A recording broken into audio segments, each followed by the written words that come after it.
Hello everyone, welcome to the first episode of Women's Month special Infosec Tales with Gaurav Batra. Today we have a special guest. She is a industry leader. She is corporate head risk compliance and information security at STG Software Private Limited. She has 18 years of vast experience in diverse areas of cybersecurity. She has many articles, publications, awards, and panel discussion on her name. So today we have with us Meetali Sharma. Hi Meetali, how are you? Hi Gaurav, good. How about you? All well, all well. It's pleasure to have you on this show, and you're looking very Same pretty here. today. Thank you so much. You're also looking quite handsome. Oh, thank you, thank you. That is what I wanted to hear from you. Okay, so Meetali, I think being a woman leader, and this is the message which we want to roll out to all the women on the Women's Month special. So, how it feels like being a leader in the man-dominated cybersecurity industry?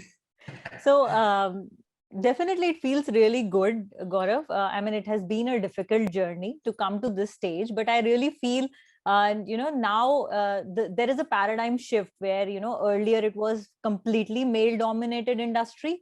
Now I have seen a lot of women stepping up, a lot of women coming into the field of information security, a lot of women, thanks to the remote working culture that has now come up. I would say, this pandemic has come as a blessing in disguise for women, because most of them who were thinking of restarting their career maybe after a maternity break, or after a break where they were not able to balance between the family life and the work life. I think this particular break, this particular remote working culture, this has made them even more, it has opened up opportunities for them to come back and restart their career. So yes, 4 or 5 years back, if you talk to me, there were very less women in security, to be precise.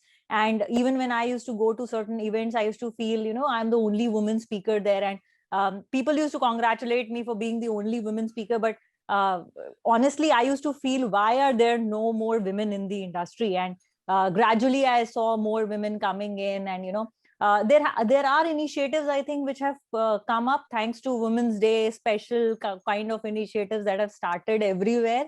I think that's where women have come up. In my organization also, it feels good to be at that position where you are, where you are looked at as a global leader, you are looked at as an industry speaker, you are looked at as an industry leader, as an SME in your area. So it definitely feels good to do that.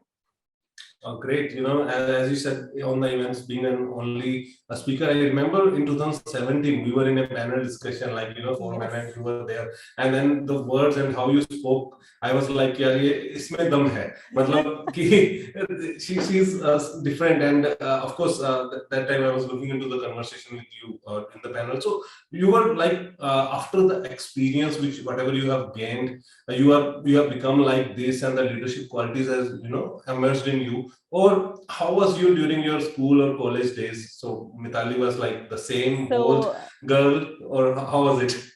So I was always like this. I was always, I would say, a stage person. So I studied in a co-ed, and boys used to fear me because I was more boy than a girl. I used to love wearing jeans and t-shirt. I didn't like wearing Indian attire at all. That was mandatory in school, so pehenna padta tha. Otherwise, I was like that kind of a person, a tomboy kind of a person. But yes, I used to excel in my academics. I was one of those favorite students of teacher whom the teachers call for asking answers, or holding their books, or whom the teachers used to trust. Also, I was very good in my extracurricular activities, not in sports, not sports, but other than that, like organizing events in the school, being the head girl of the school. So that ways I was a favorite for the teacher. So sports was never my cup of tea. It was never sports. It was academics, and it was all these extra events that were there, whether it is skits are there, whether they are performances are there, events are there, or fates are there, or maybe annual days are there. So I used to participate in all of them. And yes, I joined SDG somewhere in, I think, 2007. Before that, I was working in an organization in Lucknow that's called Organic India. I was very good in both the areas also. Just that I was not going out as a speaker or as a panelist or going out in the industry. Gradually, I realized that, and I would tell you that, the trigger why I started going to the events was that once I was invited to an event of one of our partners. And I mean, like, these vendors, they would invite you to certain events. So my management told me, why don't you go and attend that event? And I was sitting there and I saw a lot of speakers coming in talking, and the only thing that came to my mind was that they're speaking very good, but why is there no women in it? That was the trigger. And then I thought, if they can talk this way, why don't why can't somebody be there and start talking about it? And that's where that saying of Mahatma Gandhi came to my mind, that if you want to have the change or make the change, you need to be the change to see the change. Exactly. And that's where I thought, let me just go and start experiencing how it is. And my fear of stage was never there. So definitely I thought, let's go and talk, and let's see what's the reaction of people. And to my surprise, when I went, again, like, I was the only speaker, I was the only lady speaker.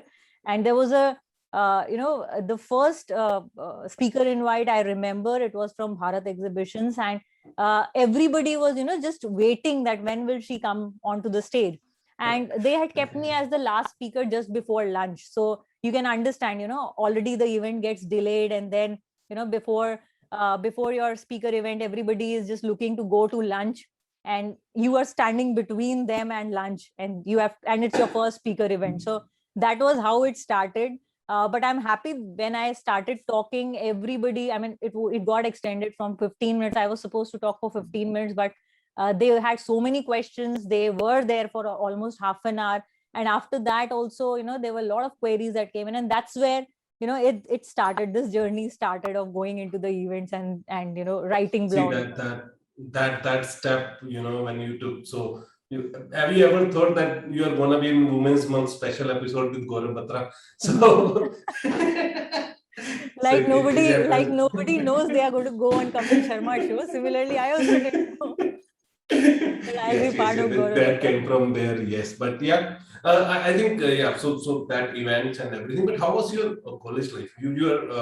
How the IT happens to you. So that was like, you love computers. From you told me that from academically you were quite good, but then computers journey, and 18 years back, I think very few people were thinking about the computers and everything. So that, tell me more about that as well. So that's a very different story. So I always Okay. wanted to be a doctor. I never Okay. wanted to come into IT. IT was never at the back of my mind also. The only two things that were, I mean, few years back, 17, 18 years back, when we were, when we were small in 10th and 12th, say 97, 99 time frame. At Mhm. that time, the only two careers that our parents used to tell us was doctor, engineer. I think Yes. everything else was like, okay, theek hai, this person studies in commerce, this person is in arts. But we didn't know anything beyond engineer and doctor. So, and I Okay. come from a family where my father, my grandfather, all of them have been homeopathic doctors. So, that's where, and so that's where that thought of being a doctor was always there in my mind, that I have to be a doctor, I have to be a doctor. So 12th crossed, I had taken science, I got good grades, everything was good. I went for the entrance, I flunked, definitely. I mean, the first attempt, I flunked. And after that, they started asking that, if you want to get, so there were two options. Either you give in a lot of donation and go ahead and, be a doctor, or Okay, doctor. you, yeah, you be there for 2, 3 years, keep on giving attempts, and you will get someplace somewhere. And suddenly this thought came to my mind. I mean, I was looking at some of the videos and I realized I cannot cut anyone. And so I cannot be a doctor. So it was like, that movie which was there, Three Idiots, where he realizes after doing engineering that he has to be a photographer. That's where I realized I cannot be a doctor, I cannot be a plastic surgeon, I cannot be a dentist, I cannot be a surgeon at all. So the next, so I looked at my mark sheet and I was like, I found it quite, I mean, now when I look at it, I find it quite funny because my highest marks were always computers. My highest marks were never science. It was always computers. The second best was always science. So from there, with my graduation, I started with courses in from NIIT. So that was nearest to my house. So they had some scholarship exams going on. I went there, I gave the exam, and I got around 75% scholarship. So which means only 25% of the fees had to be paid. So I thought, let's join this course. And that's the starting point from where IT happened. And after that, it was like, NIIT, DNIT, then PGDCA, and then all of that fields. कुछ छोड़ा नहीं, सब कर लिया मतलब हमने. After that, it was like Nice. completely computers. Just for the sake of having graduation, I still had to do BSc, so that you can you can be called as a graduate. But I know when I used to dissect there, I used to feel, iske baad I cannot be a doctor. Nice. And how about then you go to the IT, okay, from the graduation, from all the courses, but what time the security triggered, the risk, compliance, information security? So again, that was also something which came on accidentally. It was never planned. So, I was, 2003 timeframe, I joined Organic India as their IT head. So it was IT, not security. Okay, just IT, purely IT, the systems, at that time there was this Red Hat and modems and Exchange, little bit of that was there. So I used to do all of that for the organization. From there, I moved on to this organization, SDG, where I work right now also. So it's been around 14-15 years since when I am in SDG. So I joined SDG as a project manager, technical project manager for a PHP project. And I was doing that. And then, there were some projects related to identity management that came in. So I started doing those for the organization. And eventually, I moved into one of the projects, which was a kind of a support engagement, a very big engagement. We had around 120 member team. And at that time, SDG was going through the journey of having CMMi level 3 certification for services and dev. And I represented this, this team of 120 people. So I was the one who presented all the projects and all the artifacts that are required for a typical audit.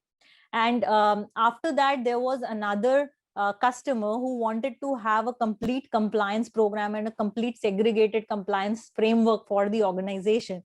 And that's where, and obviously the organization wanted to put in members over there. So my manager, who is also the CEO of the organization, he just called me in his cabin and he asked me that, what, do you want to continue doing the project management work and move on to the program management ladder?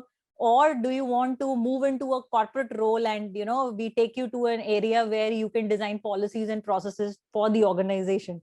So definitely, Gaurav, I have been a person who loves challenges. So when this kind of situation comes to you and that one thing is like what you are doing right now, it's your comfort zone. Second thing is where you need to come out of your comfort zone and do something different. That triggers me. So I was like, okay, let's do that. And that's how I moved from there to the compliance team. And this was a new team that was being formed.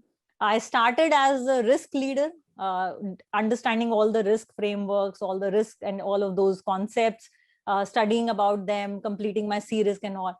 And finally, I became the complete compliance security risk leader for the organization. So that's how it moved into from a project management background to that background.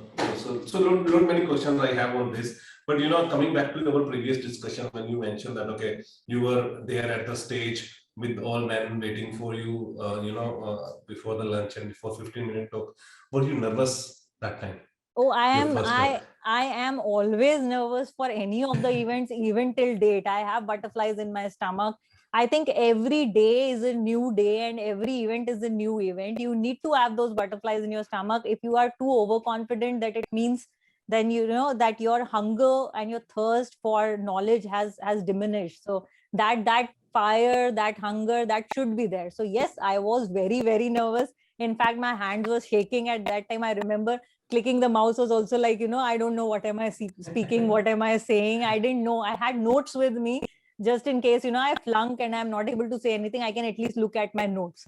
So there was a lot of preparation that was required. And even till date, any event that I go to, one day before, I would do a lot of study. I would try to see that, I have the best of knowledge of that particular subject, because every day there is something new that is coming up, and you want to live up to the expectations of the people, of the audience who are actually, spending their time just to listen to you. So you need to make it meaningful for them as well.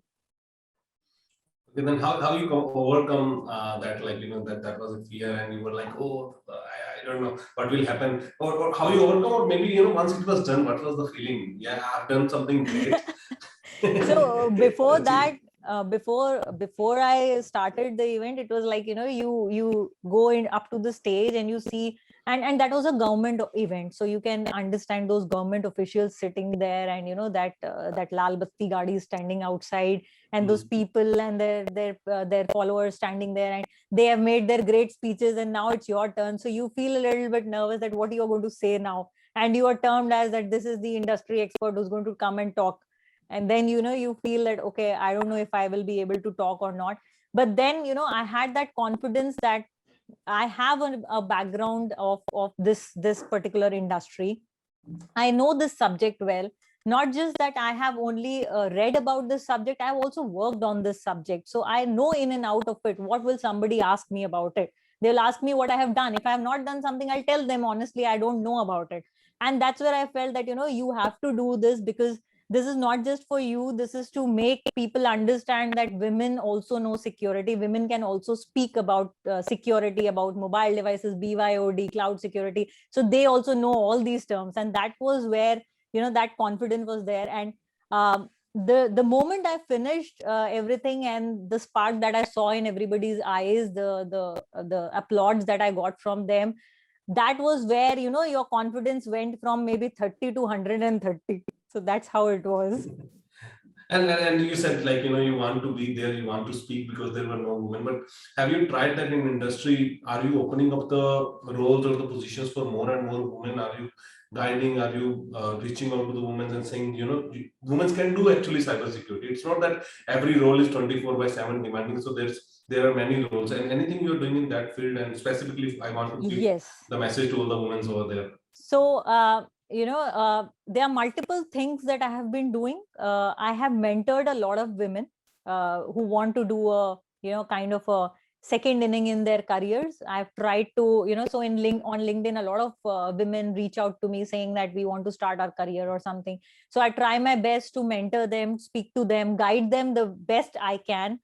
If I have some connects, I would actually take them to those connects and see how best we can at least help in placing them in that positions. Other than that, I'm mentoring a lot of girls in different in different events, in different forums, and the whole objective is to tell them that not just not just the complete IT. You can also talk about security, cyber security. There are a lot of options available. It's all about, and I give them my example. See, I've been from a technical background. I talk security now. It's not that you cannot talk about it, you cannot think about it.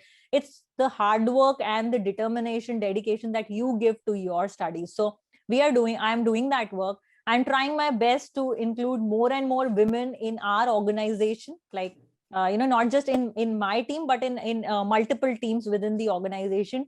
We are trying to get as many women as possible.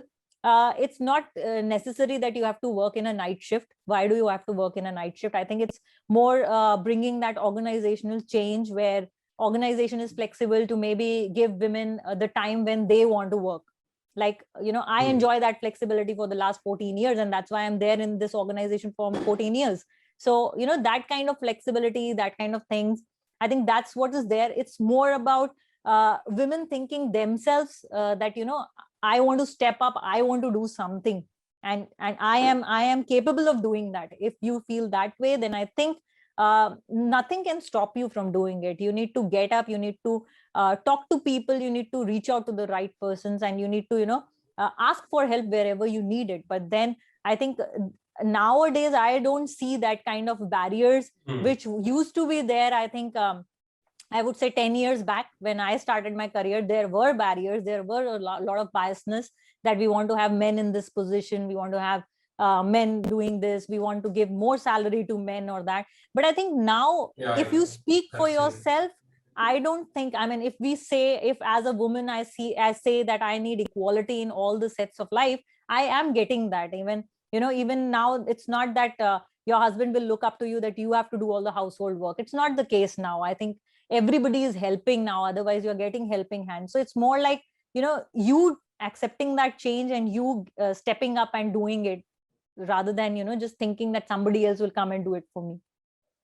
Yes, and I think the women are also now being supportive and also coming out and putting up their 100%. Like, when you are talking about night shift, I have seen girls, who are helping their male colleagues that, okay, even I will do the night shift and we can have that, joint time efforts. So in that way. But anyway, so the overall, whatever we have talked about now, Meetali, it seems like, God, like, you were from the college, you were good, you did this. But there were definitely some time, when you feel some challenges. There were some times when you were down or you were not feeling that confident. And anything on that incident and how you overcome, because there are many women they look forward to it, that how they can actually come out of if there is a situation like that arises.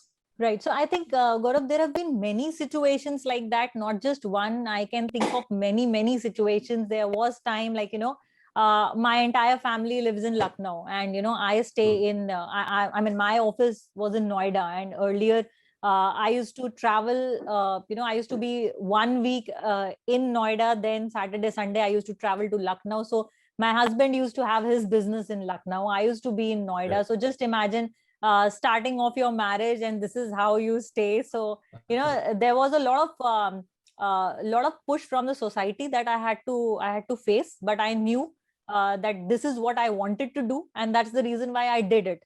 And apart from that, when my daughter was born, and when she was, like, let's say 3 years, I had to take this tough decision whether I want to have her in Lucknow or I want to have her in Noida, where I was working.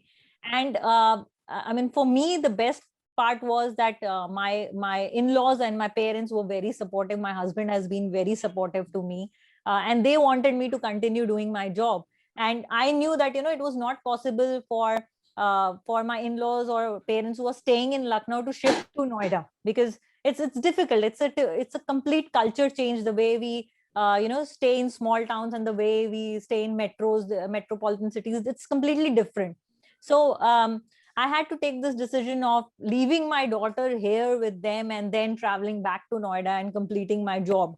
So I used to leave her here in Lucknow for 3-4 days, and I used to go to office, complete the work, and come back. And I think the organization has been very supportive in giving that flexible work environment, and measuring my performance on KPIs and the targets, rather than measuring it on the number of hours that I spent in the office.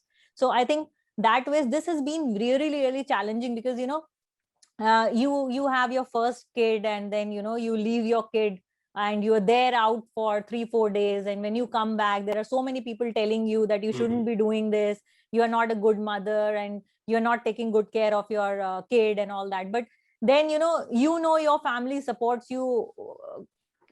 How does it matter what the world is saying? How does that matter? You need to achieve for yourself. So I mean, and if you will achieve, your daughter will be proud of you, that my mother did this.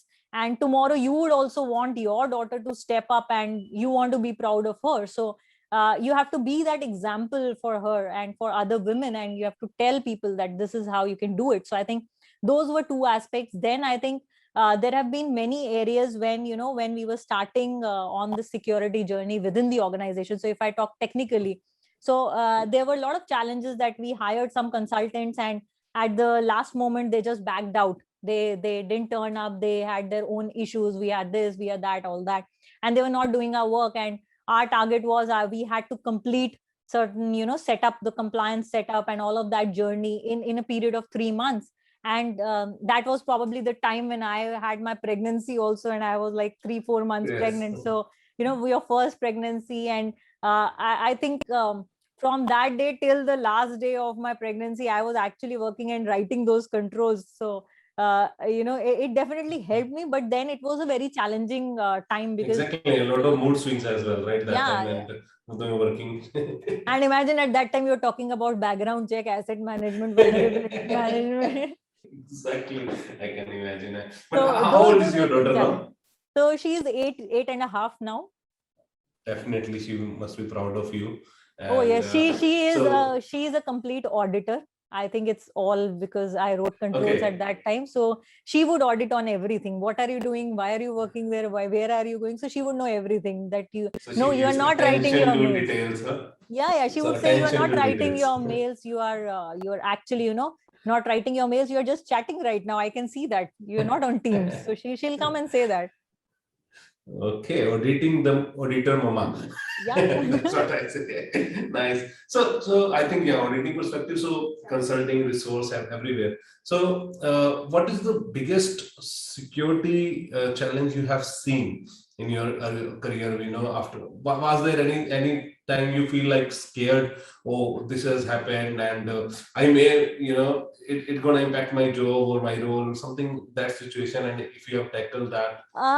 Thankfully, I would say there have been not such situations where I have felt that kind of, that kind of fear. In my Hmm. career so far, I have never feared that thing. And the only reason is that I think raise the red flag when you really see something going wrong. So, I have raised a lot of red flags in my organization Okay. wherever I've seen to the level of CEO. So, at least if you are honest, you go and tell them that, what, we screwed up this thing. So at least you have told him, rather than, some customer telling that, or some data breach happening, and maybe you have, deleted some account accidentally. Your IT person deleted one AD account accidentally, and that was of the CEO or some customers. So you should go ahead and tell that person that, it has been done, it has been screwed up. And then, or the training data that has gone corrupt, there was no backup, there was no recovery done, so we don't have that data. So I think that being upfront. So there have been multiple situations like that, not just one. I think 4 or 5 situations or 10 situations I can tell you. Like I told you just now, AD account getting deleted, data getting deleted, or going on customer call where you are not prepared. You say something else, and the customer will just fire back on you. Or certain security tools which were not configured properly. I mean, you say that you have these tools implemented, but then you're not getting the logs at all. So how would you actually look at those logs? So those kinds of things have happened. But yes, as a team, I have tried to, my team members have been good enough and honest enough to come and tell me that we have done this. And similarly, the same honesty I have taken to the board level, and given them that transparent picture that, you see, this is where we are, and this is where we have done good, this is where we have completely screwed up. So I think now we need to cover this up, and we need to have backup plans for these. And like we say, contingency plan and backup plans, so we need to have those in place. So I think not exactly any event where I have had that fear, but yes, there have been multiple incidents where such things have happened. Like, auditor is coming today, and the people in the facility forgot to tell us that the access control system was not working, and the auditor is standing at the gate, so you can't do anything about it. So you have to be upfront and tell them that this is not working since yesterday. Yeah, I see that. Be upfront, be truth, be honest, and always tell. So those are the quite keywords I think my audience is gonna take from here. But I see a lot of books at your bookshelf behind you. So how you keep yourself updating, because security is the field where daily something new is happening. Right now even we are talking about Russia and Ukraine, and they are also talking about cyber attack and doing it. But something new is happening. How you keep yourself updated? So I think like I said earlier also, that you need to have that hunger. So stay hungry, stay foolish, stay humble. These are the 3 things that I follow, and that's the reason why you need to constantly keep on studying. Now this does not mean that in the morning you start looking at your phone, and in the at night also you're looking at it. But then keeping yourselves updated with the key happenings that happened in the cyber world today should be there. It's not that you sit there and you are reading the newspaper for 10 hours. No, we are not saying that. But then you need to know what is happening in your field. You have to keep yourself updated. One way of doing it is subscribe to the right newsletters, subscribe to blogs where you feel that, you can get those kinds of reports. Some of those magazines, you can go to Cyberfrat, you can look at some of the events that Cyberfrat does. I was looking, it will come, it will come, it will come. It's not coming. So I think a lot of, but jokes apart, I think a lot of community, I mean, there is a lot in the community that is happening. Yeah. So if you are attending the right webinars, let's say if I don't know anything about machine learning because that is not happening in my organization, that doesn't mean that I should not know about it also from anywhere. Or RPA, if we are not doing anything in RP or blockchain, somebody else would be doing it. So why don't you go to the webinars and why don't you start from the basics, understand the concept rather than just being like an alien and sitting there. So that's how I feel. I mean, you need to constantly learn, go attend these seminars. Gradually you will come to know, talk to those people, find out how they are doing it. You will at least have that basic understanding of it. And then it's agile world. The technology is changing every moment as we speak. There would be so many threats that would have come across. There would be some zero-day attacks that would have happened. There would be something that Biden must have done. He would have come across with some cyber attack, cyber therapy or something, some incident response that he would have taken. So a lot of things are happening. You cannot know everything, but then, somewhere down the line you need to. So the way I do it is at least 1 hour to 2 hour every day I keep aside for myself for any kind of studies. And it is not that I will only talk about security during that time. Maybe today I am feeling very low, I want to read something motivational, so I will probably pick up a Jack Cranfield book or a Robin Sharma book and read about it. Maybe someday I'm down and thinking that so much politics is going on everywhere, so I would actually take out Chanakya in daily life and study about it. Someday I would feel that I've been doing coding and I've not touched coding for so long, so I may take out a book on application security and start studying about SAST and DAST and PHP coding, e-commerce sites.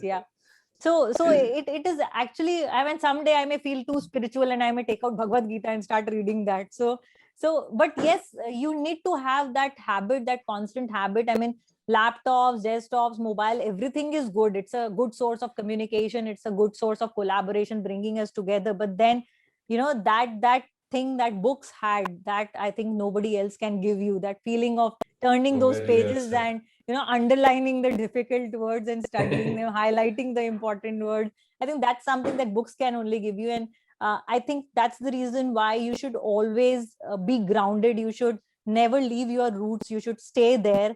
And you should always keep studying that, because that's the reason why till class 12 they used to give us books to read and not tabs to read. Nowadays, look at kids, they're just reading on tabs and everything. That's Corona. That's digitization, digital revolution. Okay. So what is the last book you read? So the last book I read, in fact, the one that I'm reading is Ikigai. Okay, I have the copy here just with me right now. I have yet to start, but I just. It's a good book. Week. It's a good book talking about the Japanese, how they followed the philosophy to live better life. I think if you read books like How to Get from Where You Are to Where You Want to Be by Jack Cranfield, it's a good book. Any books by Robin Sharma are good. Motivational things. There are many books. I mean, How to Win People, Influence People, all the series of this Chicken Soup for the Soul, all the series is a good series.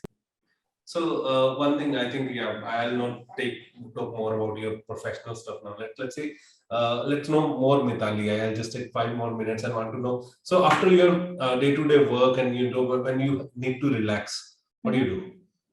So there are many things that I do, actually, not just one. So like I said, every day, depending on my mood, I may either read a book, and that will not be a technical book. It will be a normal book.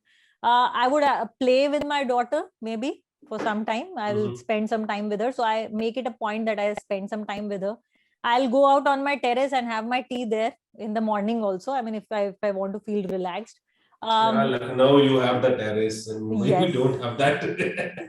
I love music, so I would listen to music, good music.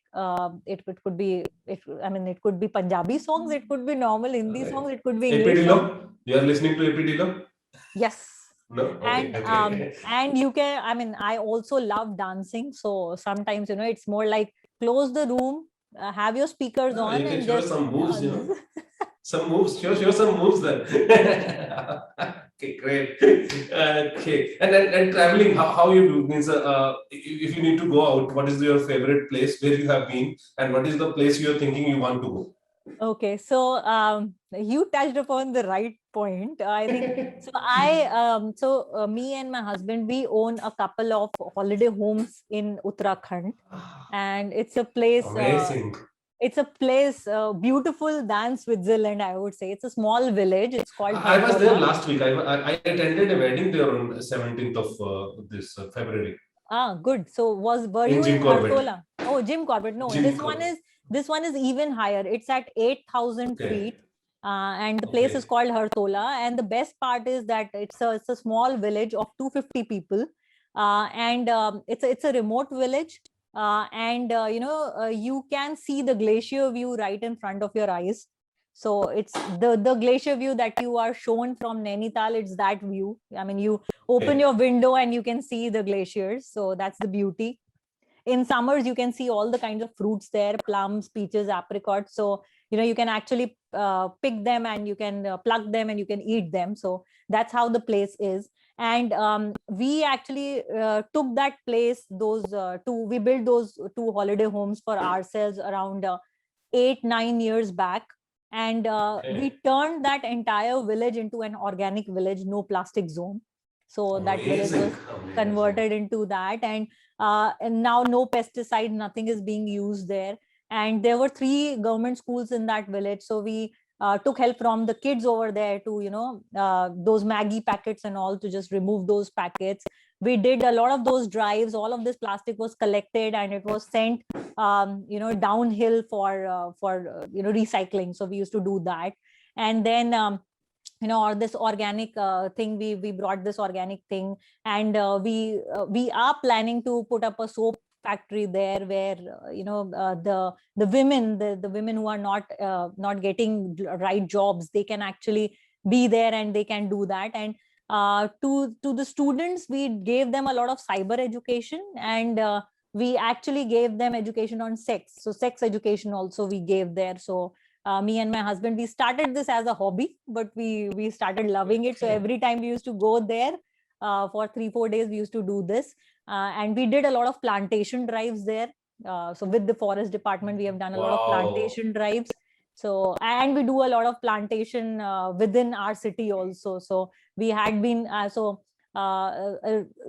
couple of years back, because now, because of corona, you're not going out, but a couple of years back, we were accidentally covered by Times of India also planting trees. So we were teaching our daughter how to plant trees on roads and how to do it. वो And बोलते हैं ना सर्वगुण संपन्न, वैसा है मतलब आपका.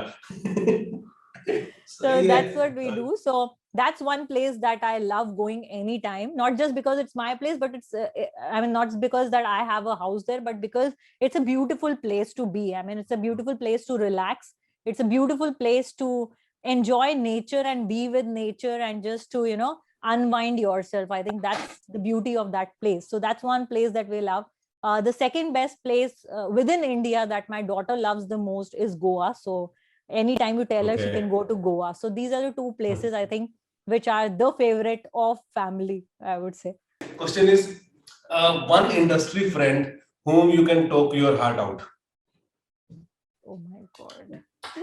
There are many friends that I can talk my heart out.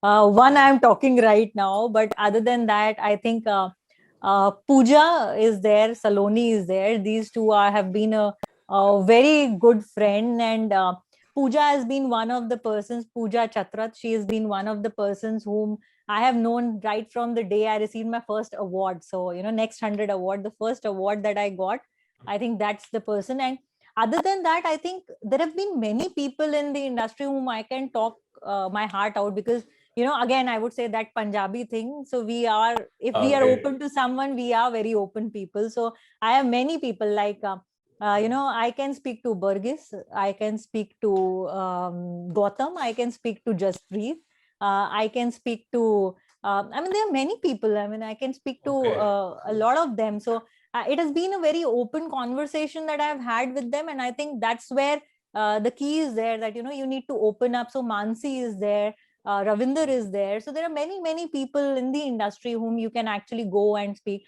Archie is there. Archie has been a recent friend, so I used to look at him as a person in the industry who has been a mentor, but I started talking to him and I felt good talking to him. So I think once you start talking to people, they are very good friends. I think a lot of editors are a good friend whom I can actually call up and talk to them. So it's more like how you want to carry it and how much you are open, and then I think the other person also opens up, and that kind of friendly relation starts. Amazing. I think you know many industry people, and it's good you have the great connect with them. So you talk about your first award, that 100 next award, right? How many awards you have, Meetali? And what this award mean to you? What this award So means to you? I won't know the count of those awards. I don't know them, but I think every award is special in its form. Some people and some of my fellow colleagues would also say that every day you are getting a new award. Why a new award? Why do you get this award? But I think that's the way industry loves you, and that's the way industry recognizes what you are doing, and you feel confident more than anybody else. It's a constant motivation and encouragement to you to keep on doing what you are doing, and that people are appreciating what you're doing. Somebody is doing it. Otherwise, if films are there, films become hit, what is the need to give them any Filmfare awards or Dada Saheb Phalke awards or national awards? And what is the importance of them? So there are 10 different awards that happen, but then every award is special, and every award gives you that encouragement to make a difference in the society in whatever way you are doing it. So I think And that was exactly, really and I special. think you mentioned that point, right? Giving back to the community, and if you're giving back to the community, people will give you the love, people will give you the Yes. respect, and these awards are just mementos of them. Yes. So Okay. I think every birthday you would get a lot of birthday gifts, right? Do you tell your friends or parents or colleagues that I don't want birthday gifts? You don't, right? So why should you say no to awards?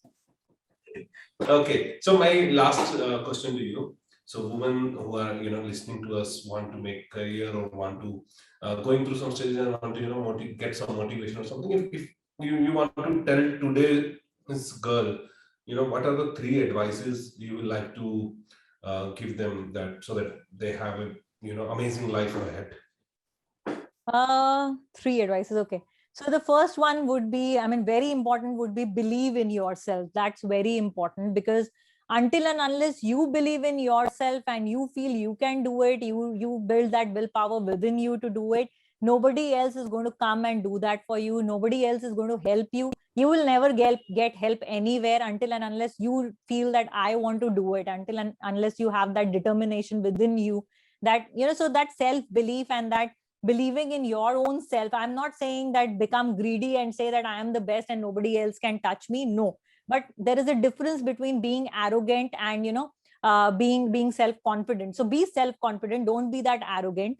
Have that belief in yourself, start working towards it.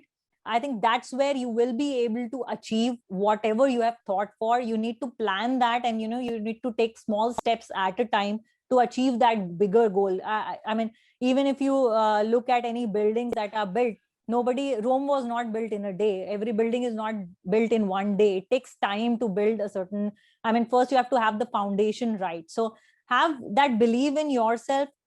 Stay focused on whatever you are doing. You have to be that change. Like I said, if you want to see the change, you have to be that change. So be that change. Do it for yourself. Don't be shy in asking for help. Sometimes what happens is that we feel that this person may feel bad if I go and ask for help. So that kind of resistance is there. I think that's where you need to step up. You need to go and you need to ask for help. If you need help from your husband, you need to go and tell him. He will not understand on his own. Just that because you are thinking doesn't mean that he will understand it. If you want to take help from maybe seniors in your organization, you want to grow, you feel that you are not good at HR, you want to maybe move into a financial domain because you have some background of CA or CS, or you feel that you can do better in security job. why, or you like a particular manager, you want to work under that person, you need to go and you need to tell, you need to talk about it, you need to open up for that. You have to say that this is what I want to do. And third, most importantly, like I said before also, stay hungry, stay foolish, and stay humble. So keep learning, keep studying, keep growing yourself, because that is the only way how you can survive in this industry or any industry. You need to keep learning, you need to keep growing yourself, and in doing so, please do not harm others. Just try to be humble and don't let that success go to your head when it comes to you. Stay humble and keep learning from wherever you can. I think those are some of the things that I would say to anyone listening to me. Amazing. And I think I will pick that word where you mentioned that don't assume, ask. I think that's the advice everyone should have. Don't assume ever. I think Amitali, it was great, talking to you. It was great learning from your experiences and the life. I think you talk a lot about not only about security but books, your the travels and the other tasks. Teaching kids, organic farming, a lot of things you are doing. I think people need to learn a lot from you. But yes, it was wonderful talking with you. Thanks for being on this show. Thanks And for calling me, so Gaurav. And I think you guys are doing an amazing job. I mean, right from the first day when we met and when we were there on that panel discussion which you mentioned, I think I've been really impressed by what work you have been doing. It takes a lot of amount of courage and risk to do what you are doing, and I really appreciate the people who do that kind of work. I think your team is fantastic, the way you guys work, and you are amazing. So I think you're doing a good, I mean, you're giving back to the community in a big manner. And I think that's one thing that I forgot to mention, that it's very important that we always think of taking more and more from the community, but it's time now that you are taking from one hand, you need to give back also to the community in some form or the other, whether it is mentoring people, whether it is saving nature, in any form. And I think you guys are giving a lot back to the security community. So hats off to you also doing this. thank you, thanks, Meetali. So guys, stay tuned. We are going to have many more wonderful women coming in this show. But here it's time to say high five to Meetali. Hi. Okay.